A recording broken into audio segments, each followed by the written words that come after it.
Nous sommes toujours dans le cadre du 19e Congrès national de néphrologie et le bureau, dans cette édition, a prévu ce studio radio-TV pour pouvoir donner la parole aux différents spécialistes, d'évoquer des sujets cruciaux.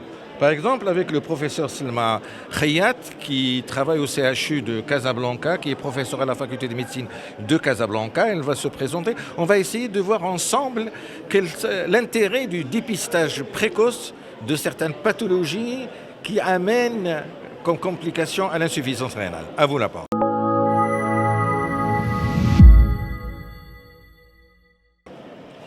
Merci beaucoup. Donc, je suis très heureuse de vous accueillir chez nous lors de ce congrès national qui se tient depuis plus de 20 ans à Casablanca. Et donc, bien sûr, c'est un congrès qui a vocation à faire de la formation médicale continue, d'où l'intérêt de ces deux sessions qui ont lieu cette matinée. Et moi, je voudrais insister particulièrement à l'occasion de la Journée mondiale du rein qui arrive dans quelques jours, le 9 mars, c'est le deuxième jeudi de mars de chaque année, sur l'intérêt du dépistage de la maladie rénale chronique. Et je ne vais pas parler d'insuffisance rénale chronique, mais maladie rénale chronique pour anticiper, c'est pour dépister. Ça veut dire qu'on ne va pas attendre que le rein soit souffrant et en insuffisance rénale pour découvrir la maladie. Et donc, le dépistage, cette année, à l'occasion de la Journée mondiale du rein, qui insiste sur l'intérêt de dépister et de prendre en charge les personnes fragiles et surtout à être prêt en cas de péripéties ou de catastrophes, genre les tremblements de terre en Turquie, ou bien, moi je parle aussi de catastrophes, par exemple les gens chez nous qui ont eu des soucis avec la chute de neige importante et donc qui ont eu des difficultés d'accès aux structures de soins, c'est aussi des personnes vulnérables qu'il faut soutenir et qu'il faut prendre en charge, et peut-être il y en a même qui ont besoin d'être dialysés et d'être pris en charge. Et donc moi, à l'occasion de cette journée mondiale du rein, je pense que le message aussi important à faire transmettre et qu'on transmet chaque année, c'est le dépistage de la maladie rénale chronique. Vous savez, Monsieur Charqaoui, que les malades en insuffisance rénale chronique terminale ne représentent que 5% de l'ensemble des malades ayant une affection de longue durée. D'accord. Et ces 5%, eh bien, ils consomment 25% du budget, le un quart du budget des assurances, des organismes de prévoyance sociale. Et donc, sur ce rythme-là, si on va sur ce rythme-là, et c'est une croissance progressive, eh bien, je ne pense pas qu'on pourra s'en sortir. D'où l'intérêt de la prévention et de la détection précoce de la maladie rénale. Comment ? Avant d'arriver au comment, je vais vous donner aussi un autre argument pour détecter la maladie rénale, c'est la mortalité. Oui. Nos malades rénaux chroniques, c'est-à-dire avant même d'avoir une insuffisance rénale, au cours de leur évolution, ils ne vont pas tous arriver au stade de dialyse. Beaucoup vont décéder en cours d'évolution de leur maladie. D'ailleurs, les malades rénaux chroniques ont une mortalité multipliée par 100 par rapport à la population générale. C'est une mortalité cardiovasculaire. Ce n'est pas l'insuffisance rénale qui les tue. C'est la maladie cardiovasculaire associée qui les tue, comme c'est le cas chez le diabétique et l'hypertendu. Et donc, d'où l'intérêt de dépister et de prendre en charge ces malades. Qui sont ces malades à dépister ? Les diabétiques, les hypertendus, les malades qui ont une maladie lithiasique, parce que ce sont les 3 premières causes qui ont été retrouvées au Maroc, les sujets âgés, les cas de néphropathie familiale, et avant la prise de produits de contraste, les prises de toxiques, donc ce sont des sujets à risque. Comment dépister ? On y vient, une fois par an, bandelette urinaire, si positive, on complète par une protéinurie de 24 heures, mesure de la pression artérielle et dosage au laboratoire de la créatinine sanguine avec estimation du débit de filtration glomérulaire qui va nous donner une idée exacte de la fonction rénale. La bandelette urinaire ne coûte que 10 dirhams. N'importe quel praticien peut la faire. Elle existe même dans les centres de santé. C'est un outil facile et qui facile d'utilisation qu'on appelle Bdarij el-Richa. Donc, ils peuvent le faire. La mesure de la pression artérielle également existe partout, dans les pharmacies, dans les centres de santé. Et pour la créatinine, n'importe quel laboratoire peut faire le dosage. Et donc, pour moi, c'est l'occasion d'insister pour que les gens aillent consulter chez le néphrologue au moins une fois par an, quelle que soit leur pathologie. Voilà. Merci pour ces précisions. Est-ce que parmi ces examens qui permettent le dépistage précoce avant la déclaration de la maladie, les choses que le malade peut faire lui-même. Oui, alors, oui, il y a ce qu'on appelle, nous, les mesures de néphroprotection. D'accord. Des mesures de néphroprotection, par exemple, déjà, on ne prend pas des anti-inflammatoires à tort et à travers ou tous les autres médicaments. Il faut éviter l'automédication. Vous savez, on a eu des cas d'insuffisance rénale aiguë, même chez des jeunes adolescentes qui ont pris des anti-inflammatoires pour des dysménorrhées. On a eu des cas d'insuffisance rénale aiguë chez des enfants à cause de la prise de Mrinza qu'on prend habituellement chez nous au Maroc pour la fièvre. Donc c'est une maladie et l'insuffisance rénale aiguë, si elle n'est pas prise en charge, et des fois elle peut évoluer vers la chronicité. Non, elle peut, tout à fait. Donc déjà, éviter les toxiques, bien s'hydrater, ne pas attendre d'avoir soif pour boire. Avant de vous parler, M. Cherkaoui, je vous ai demandé que je voulais vous boire un peu d'eau, donc ne pas attendre d'avoir soif pour boire. C'est pas grave, continue. D'ailleurs, une des études qui a été publiée a démontré que le fait d'augmenter, pas prendre, c'est-à-dire vous avez l'habitude de prendre, disons par exemple 1 litre par jour d'eau. Oui. Eh bien si vous augmentez vos apports habituels d'1 demi-litre, vous diminuez le risque d'atteinte rénale, même si vous n'êtes pas malade rénale, quelle que soit votre pathologie rénale. Parce que quand vous ne buvez pas beaucoup d'eau, eh bien votre corps fait beaucoup d'efforts pour concentrer les urines. Vos reins travaillent plus. Et donc d'où l'intérêt de bien boire de l'eau. Donc j'ai dit ça. Et puis le régime carné, la prise de protéines, des régimes hyperprotéinés. Et je parle surtout des gens qui font de la musculation et qui vont des fois prendre beaucoup. Bon, déjà nous les Marocains, on aime la viande. Donc il faut un peu modérer notre alimentation en viande carnée. Et aussi, je voudrais souligner chez les jeunes qui prennent les compléments nutritionnels à base de protéines, faire très attention. On a eu également des cas d'insuffisance rénale chez ces jeunes-là qui faisaient que de la musculation et donc pour qui ça a posé problème. Merci pour ces précisions. Je vais vous poser une question un peu, j'allais dire, intime par rapport, vous êtes membre de la Société marocaine de néphrologie. Qu'est-ce qu'il représente pour vous le Congrès national de néphrologie ? Écoutez, pour moi, je fais partie de la société, du bureau de la SMN depuis pratiquement 10 ans. Donc à chaque fois, j'ai été réélue et ça me fait toujours plaisir d'avoir la confiance de mes collègues. Et voilà, quand on organise ce congrès, c'est un événement exceptionnel, c'est l'occasion de nous retrouver, de partager nos connaissances. Et souvent, on rend service aux malades parce que vous voyez dans les pauses café, tiens, j'ai tel malade, j'aimerais lui faire telle chose qui me pose problème. Donc, on règle des problèmes de malades. Et puis, on ramène les dernières recommandations. On essaie de faire une mise à jour de l'acquis parce que voilà, donc on partage surtout ce qui est bien, c'est qu'on partage nos connaissances et nos acquis à l'échelle nationale. Alhamdoulilah, on a des équipes universitaires maintenant dans toutes les villes, presque toutes dans 7 villes du royaume.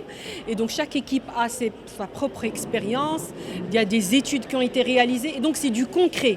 Ce n'est pas des études faites à l'étranger sur lesquelles on se base et qu'on extrapole. C'est des données concrètes, locales, nationales et qui ont beaucoup de valeur. Et donc pour moi, c'est toujours un plaisir d'accueillir mes collègues néphrologues. Et quand c'est à Casablanca, ma ville natale, j'en suis encore plus fière.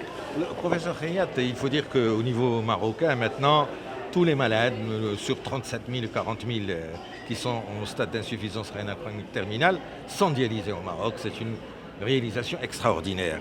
Mais comme vous le dites, vous, néphrologue, il y a 3 façons de traiter, soit la dialyse, l'hémodialyse, soit la dialyse péritonéale, mais la meilleure des choses, c'est la greffe rénale. Mais j'ai l'impression que notre greffe rénale n'arrive pas vraiment à démarrer. Pourquoi ? Écoutez, j'ai été présente lors du démarrage de la greffe rénale à partir de donneurs en état de mort encéphalique. La greffe à partir de donneurs vivants, elle, on la pratique tout le temps. C'est vrai qu'il y a eu un léger retard ou bien une pause à cause de la pandémie Covid, mais là, on a repris l'activité. Le grand souci qui se pose, c'est pas aussi bien pour le donneur vivant que pour le cadavérique. Généralement, le malade en dialyse ou en insuffisance rénale chronique terminale n'ose pas aborder le sujet du don avec sa famille, avec les membres de sa famille. Comme vous le savez, la loi marocaine n'autorise le don vivant qu'à partir du donneur vivant apparenté, c'est-à-dire de la famille.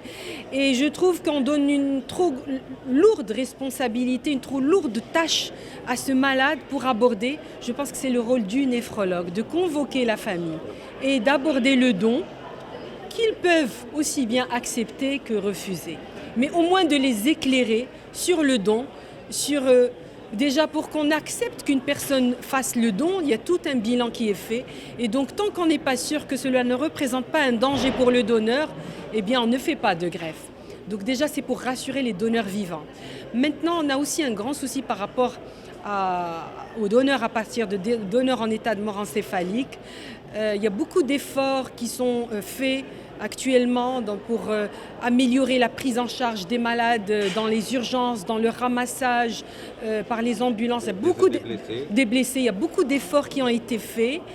Mais malheureusement, c'est Chakraoui, je vais vous parler du vécu. J'ai l'impression que la population n'a pas confiance au système de santé quant à la transparence du don d'organes, surtout à partir de donneurs en état de mort encéphalique.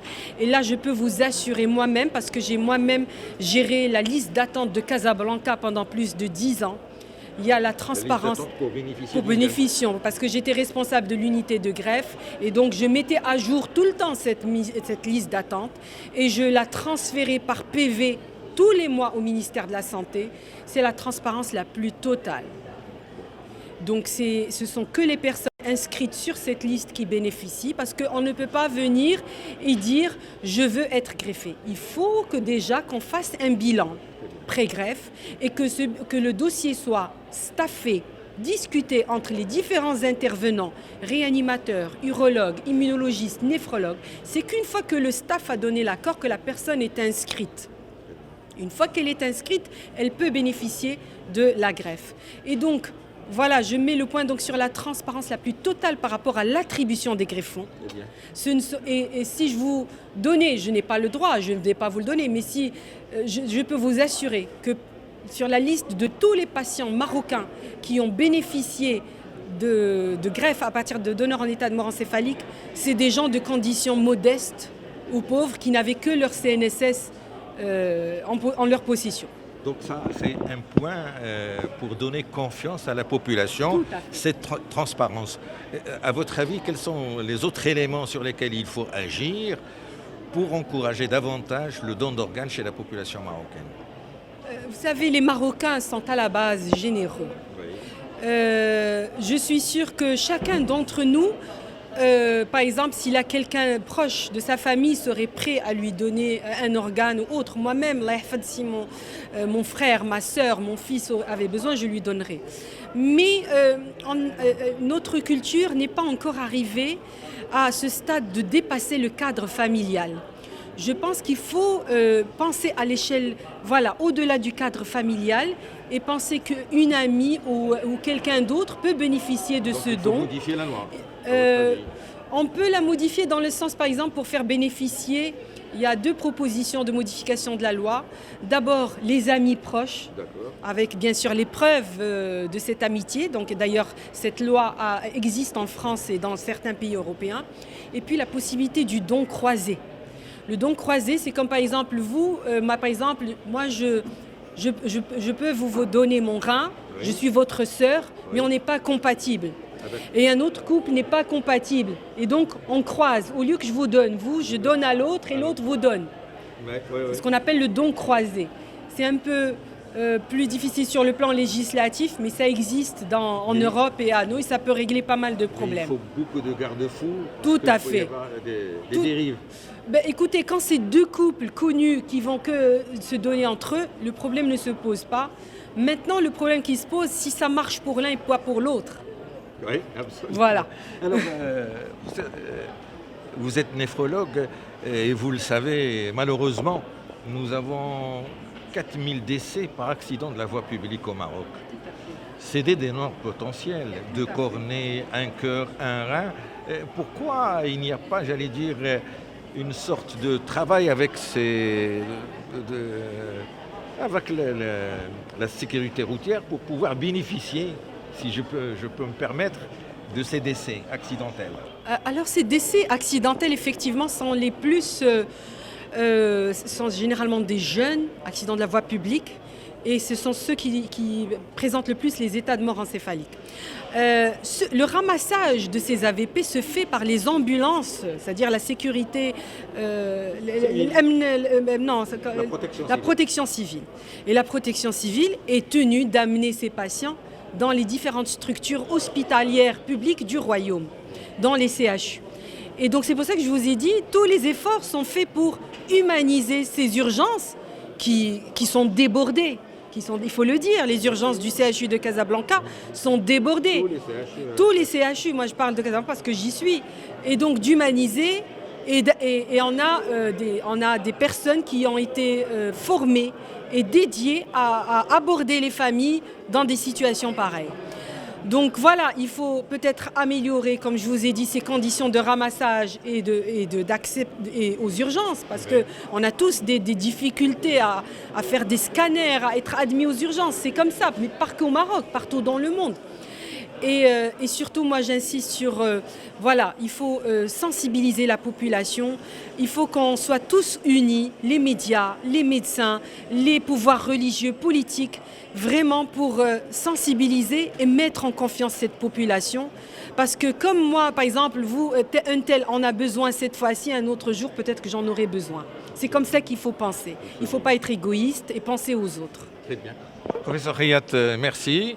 Nous sommes toujours avec vous au 19e Congrès national de néphrologie et avec un prochain invité, Inch'Allah. À très bientôt.